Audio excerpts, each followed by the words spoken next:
Bueno, vamos a continuar con nuestro estudio que hemos estado llevando sobre la santificación y hablábamos hace unas semanas precisamente de esta vida que lleva el cristiano prácticamente entre obediencia y rebelión, y hablábamos de que parte de lo que el Señor hace en nosotros es poner una actitud y un corazón obediente. Pero decíamos que particularmente esta obediencia es libre, y ese es uno de los temas que hemos estado viendo más y con más énfasis, que es precisamente que sí somos obedientes, somos traídos a escuchar la voz de Dios, pero lo hacemos libremente. Y es muy importante que enfaticemos eso de la libertad, porque hablar de que lo hacemos libremente incluye también el hecho de que puede que no queramos hacerlo. Y no nada más puede que no queramos hacerlo, sino que no podamos hacerlo. Y precisamente de esto, por eso el Señor sigue utilizando la palabra obediencia, aunque siga siendo obediencia en libertad. Porque sigue habiendo algo en el cristiano, sigue habiendo algo en el creyente que precisamente lo imposibilita, ya sea de voluntad o en acción, a cumplir completamente la voluntad de Dios. Entonces, por eso hablamos de un término que es libertad, porque fíjense cómo todavía debemos llegar al punto de querer hacerlo, debemos llegar al punto de poder hacerlo, y sin embargo lo hacemos libremente. No estamos allí todavía, pero sí lo podemos buscar de forma libre. Y de esto precisamente, entre tantas otras cosas, habla el apóstol San Pablo en Romanos 7, en nuestra sección comenzando desde el versículo 14. Dice, porque sabemos que la ley es espiritual. Y aquí está hablando precisamente de los principios de la palabra de Dios. Sabemos que la ley es espiritual. Es decir, no pertenece a lo que nosotros por naturaleza somos. Y es muy importante que entendamos las palabras de nuestra confesión, de la confesión de pecados. Dice, confesamos que somos por naturaleza pecadores e impuros. Y esa es una palabra bastante importante, una confesión bastante importante. Y fíjense bien, dice, somos por naturaleza, porque esa es la naturaleza que nosotros tenemos.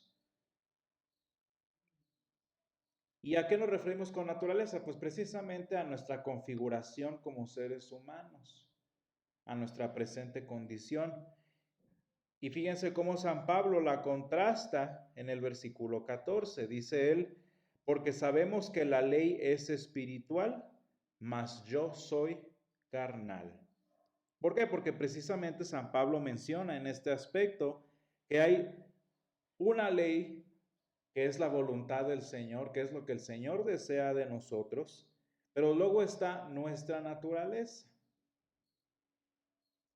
Y habla de hecho de una lucha que es la que nosotros hemos estado enfatizando, que es precisamente entre la naturaleza del hombre y la voluntad de Dios. Y hemos estado hablando precisamente de que la ley, también eso es importante, la ley de Dios no tiene esa capacidad. La ley de Dios no tiene el poder, porque ese no es su propósito, de obrar un cambio en nosotros. Y hablamos de cosas que suceden al interior de la iglesia, porque cuando pensamos que la ley de Dios es la que cambia al cristiano, lo que terminamos es causando, y esa es la palabra que yo usaba, tiranía, opresión y en consecuencia rebelión. Uno de los aspectos que se da siempre que se hacen las cosas, vamos a decirlo así, por la fuerza.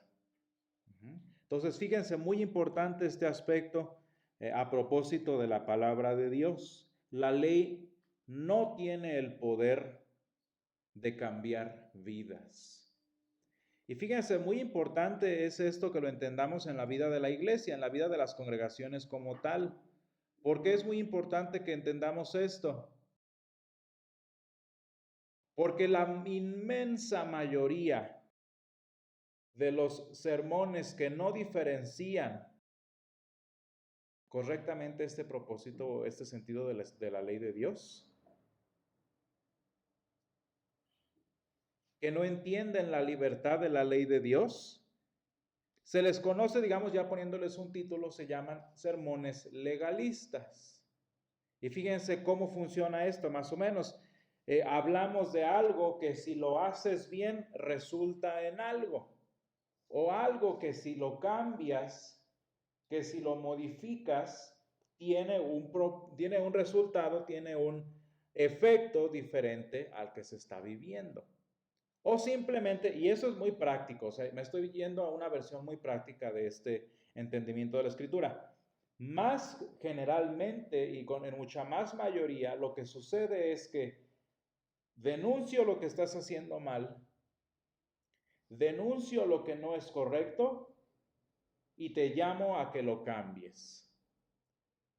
Ese puede ser un sermón, puede ser una escuela dominical, puede ser un estudio bíblico, que le llamaríamos legalista. ¿Cuál es el problema del legalismo? Que no cambia nada en el cristiano. Porque puede que durante varios años los cristianos digan, ay, sí es cierto, sí, sí es cierto, esto está mal en mi vida, lo reconozcan, lo acepten, etcétera, etcétera.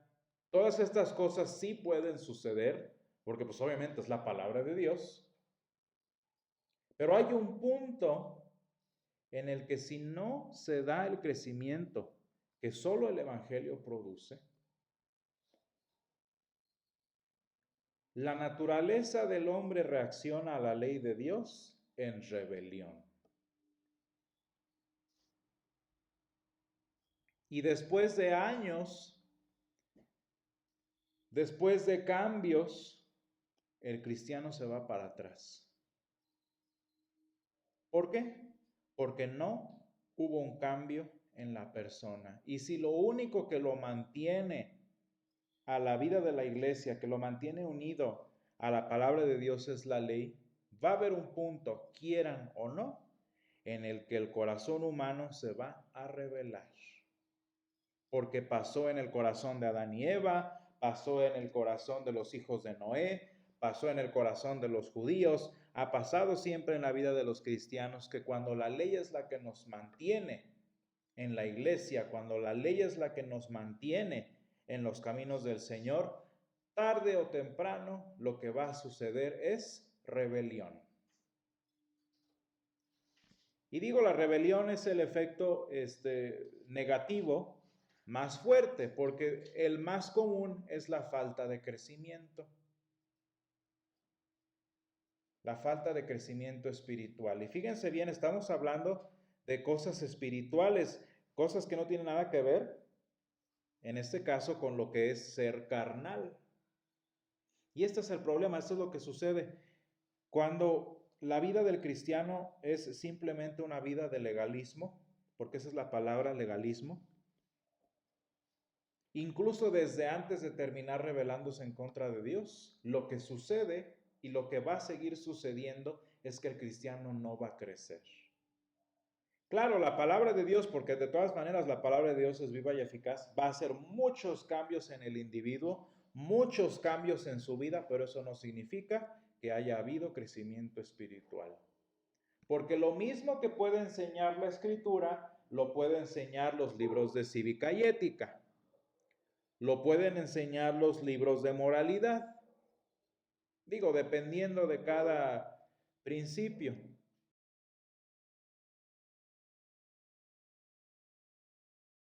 Dependiendo de lo que estemos hablando, en este caso, la palabra de Dios no es la única que puede hacerlo. ¿Saben por qué? Porque la palabra de Dios en cuanto a la ley, en cuanto a lo que debe ser, no es completamente inclusiva. ¿A qué me refiero con esto? Que no incluye toda la ley de Dios. ¿Qué cosas de la ley de Dios no están incluidas en la Escritura? Las leyes de la física, las leyes que sigue la ciencia, las leyes de la lógica, las leyes de la filosofía, ¿no? Claro, la palabra de Dios los aborda, pero ese no es el punto. Y entonces, por ejemplo, si hablando de este legalismo, lo único que se trata es crear mejores personas, lo único que se trata es formar mejores personas, es cambiar, en este caso, el comportamiento de las personas. Claro que sucede, porque la ley de Dios lo hace. Y sin embargo, eso no significa que haya un crecimiento espiritual.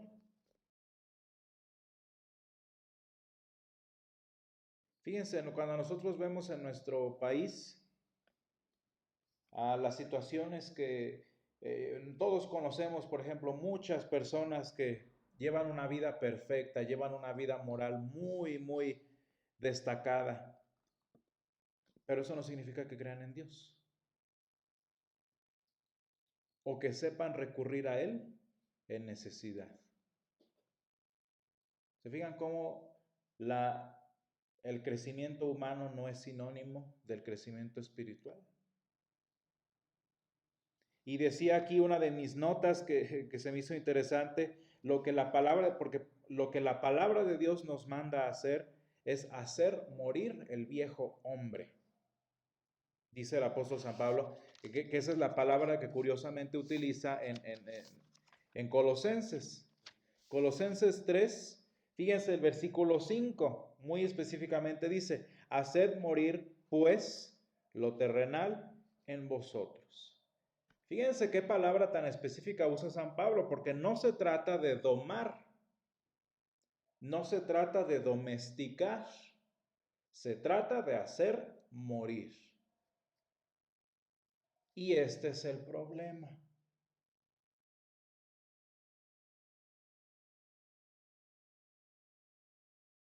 Porque cuando se trata de moral, cuando se trata de principios, lo único que se consigue es domesticar la naturaleza humana, controlarla, no hacerla morir. Y entonces vean ustedes esta situación, esta condición, no nada más en el creyente, sino en la persona común. Muy domesticada su naturaleza, pero cuando, por ejemplo, la muerte, cuando, por ejemplo, la enfermedad o las circunstancias sacan a la luz la verdadera naturaleza, allí es donde se ve lo que la persona en realidad es. Y dicen las personas hablando, digamos, de otros temas, todos tienen un precio. Toda persona tiene un precio. ¿Y a qué se refieren con esto? Que por muy bueno que parezca alguien, por muy perfecto que luzca o todo eso, dale el suficiente poder, dale el suficiente dinero o dale el suficiente terror y sale la verdadera persona. ¿Se fijan que no es lo mismo con el cristiano? Y de hecho no debe ser lo mismo con el cristiano. Y ustedes lo van a ver y me imagino que ya lo han visto varias veces, por ejemplo, en los funerales. La situación más terrible en la vida humana saca la esperanza del cristiano. Luego pasa lo opuesto. Cristianos acostumbrados a por ejemplo, en nuestro caso, 10 en punto en el templo, todos los domingos, ¿no? Cada mes su diezmo, contadito centavo a centavo, todos los domingos ofrenda, todos los himnos se lo saben. Un cristiano modelo, un cristiano perfecto, y cuando viene el poder, el dinero o el dolor, ¿qué pasa? ¿Se fijan cómo fue una domesticación y no un crecimiento espiritual?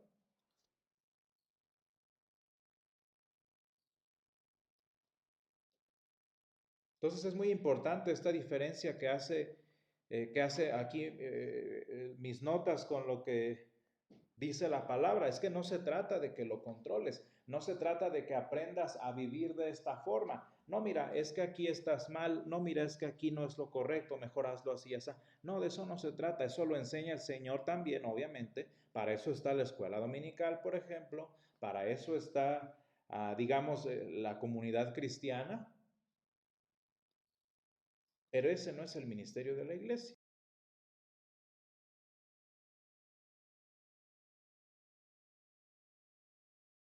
Entonces, ¿qué es lo que causa el crecimiento espiritual en este caso? Pues lo que hemos estado diciendo en semanas pasadas, solo el Evangelio del Señor. Solo el Evangelio que el Señor pone en nosotros. De tal manera que fíjense que viene entonces este tema de las buenas obras, que luego a los luteranos como que parece que eso no es de nosotros, como que eso no. Y sí, sí, debemos hablar de las buenas obras y bastante, pero colocándolas en su lugar, como resultado de, como fruto de, ¿no? Entonces, si queremos hablar de las buenas obras, ¿cómo le hacemos para referirnos a ellas correctamente? Fíjense que las buenas obras del cristiano no resultan de esta domesticación de la que estoy hablando. Si yo, por ejemplo, hablo, no sé, un día de la importancia de las ofrendas y de lo que enseña la Escritura a propósito de ellas, y la gente responde en consecuencia y comienza a ofrendar, no es porque por los principios o por las reglas que yo ya he dicho a propósito de la ofrenda, sino por la palabra de Dios que hace el cambio en la persona. ¿Por qué? Porque las buenas obras son hechas por los cristianos voluntariamente. Y fíjense esta palabra voluntariamente, no perfectamente, no completamente, sino que voluntariamente. ¿Por qué? Porque para el cristiano que va creciendo espiritualmente gracias a la palabra de Dios, porque el cristiano que desde sus inicios hasta ahora ha escuchado el Evangelio de Dios, pues su corazón cada vez siente igual a Dios, su mente piensa igual a Dios y su cuerpo actúa igual a Dios. A eso se refiere San Pablo con la estatura del varón perfecto. Por eso el título que nosotros llevamos como creyentes en la verdadera religión es cristianos, porque nuestro objetivo es ser como Cristo. Obviamente, con una mente que funciona según los planes de Dios, con un corazón que siente según el corazón de Dios, con un cuerpo que actúa como la presencia de Dios y como un ministerio que habla como habla el Espíritu de Dios. Ese es el propósito de ser cristianos, parecernos cada vez más a la estatura de este varón perfecto que es Cristo. Y entonces aquí viene un término que a lo mejor nos sirve, que utilizan los teólogos y los pastores cuando enseñan esto de una manera muy así, digamos, muy técnica, que se le llama el tercer uso de la ley. ¿Cuál es el tercer uso de la ley? Bueno, este uso es para el cristiano exclusivamente, y ya lo habíamos hablado hace algunas semanas. Este tercer uso de la ley, ¿qué es lo que hace? Simplemente me muestra cuál es la voluntad de Dios, como habíamos leído en los profetas, ¿no? Me enseña lo que el Señor quiere, lo que el Señor desea, y yo lo hago porque sé que eso es lo que el Señor quiere. Entonces, si yo vengo un día a Colosenses 3:5 y leo, haced morir pues lo terrenal en vosotros, y veo estas palabras tan duras, fornicación, impureza, pasiones desordenadas, malos deseos, avaricia, que es idolatría, y todas estas cosas por las cuales la ira de Dios viene sobre los hijos de desobediencia, entonces yo cambio ese, esa manera de vivir. Bueno, y uno dice, bueno, es que eso es demasiado, ¿no? Nadie vive en fornicación, nadie vive en impureza. Bueno, esos no. Pero vean los de abajo. Dice el versículo 8, pero ahora dejad también vosotros todas estas cosas, ira, enojo, malicia, blasfemia, palabras deshonestas de vuestra boca, no mintáis los unos a los otros, habiéndonos despojado del viejo hombre, sino, y aquí viene, revestido del nuevo. Porque luego se sale eso bastante fácil. Una cosa muy simple y muy sencilla, por ejemplo, los impuestos. En nuestro caso particular, nosotros pues no tenemos problemas con impuestos, ¿verdad? Porque ni siquiera lo hacemos. Pero los que son, los que tienen empresas propias, ¿cómo les encanta robar impuestos? Y eso, digan como digan, es robar. Punto. O la típica, ¿no? De los que trabajamos para una organización en grande. Hacen que me pagan algo que trabajo. Tantas cosas que podemos describir a partir de esta pequeña lista que nos dio San Pablo, que a propósito hablan de esas cosas que el Señor quiere que sean diferentes en mi vida. Y sin embargo, vean cómo no sucede porque el Señor me dice, cambia esto, o esto está mal, o esto corrígelo. Claro que lo hace, pero así no es el punto. Fíjense cómo la solución que da San Pablo a este problema. Y dice, deja esto revistiéndote del nuevo hombre, creado, dice, eh, conforme a la imagen del que lo creó. Y se va renovando hasta el conocimiento pleno. Pero fíjense esa continuación, ese sentido de continuidad, ¿no? Que se va renovando. ¿Por qué? Porque los cambios que el Señor efectúa en nosotros, de entrada no son magia, y empiezan a partir de nosotros querer hacerlo.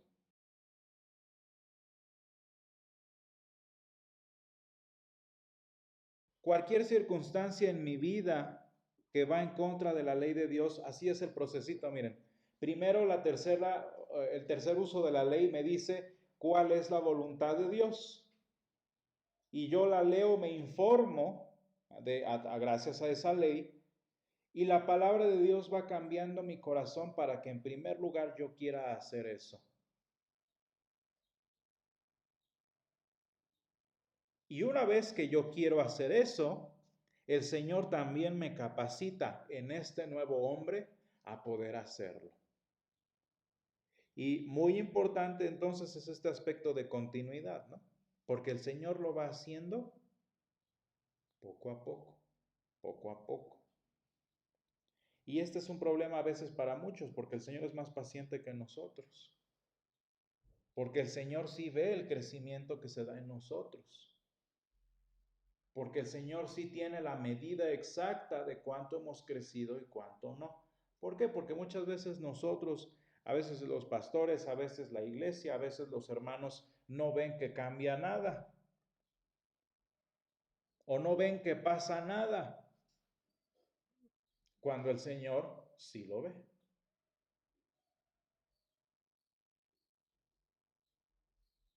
Cuando el Señor va haciendo su obra en el cristiano.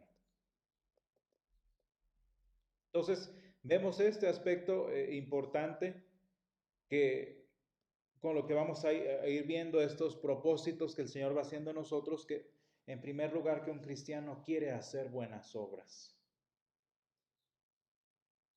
¿Y cómo es que llega a querer hacer buenas obras? No por la ley, sino por el Evangelio, que produce ese nuevo hombre. Y dice aquí, fue creado conforme a la imagen del que lo creó. Dice entonces, el Evangelio es el que va cambiando mi vida, es el que va cambiando mi corazón para que yo voluntariamente haga ese cambio.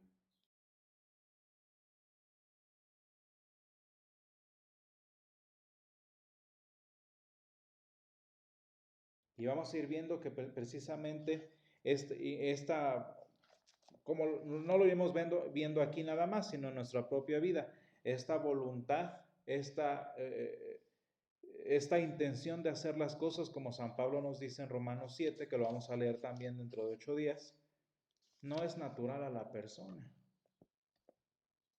O sea, ya querer venir a la iglesia a tiempo, ya querer ofrendar, ya querer compartir la palabra de Dios, ese ya es un milagro. Eso no le pasa al que no conoce a Dios. Eso no le pasa a alguien que vive según el viejo hombre. Eso solo le sucede a un cristiano. Y lo más bonito, lo más esperanzador para nosotros es que la batalla, el pleito que tiene San Pablo consigo mismo en Romanos 7, es una de las pruebas más grandes de que el Espíritu Santo está obrando en su vida. Los de afuera ni siquiera les importa. Y los cristianos enfriados tampoco les importa. Así que cuando yo lucho conmigo a propósito de esto, pues la razón es precisamente porque el Señor está haciendo su obra. Y qué bonito es decir, fíjense, y es muy bonito de hecho decir, como San Pablo en el versículo 24, miserable de mí, ¿quién me librará de este cuerpo de muerte? Esa es una bonita confesión de fe, medio rara, pero muy bonita. Dice, miserable de mí, ¿quién me librará de este cuerpo? Porque lo reconozco. Y dice, gracias doy a Dios por Jesucristo, Señor nuestro. Así que yo mismo con la mente sirvo a la ley de Dios, mas en la carne a la ley del pecado. Vamos a ver.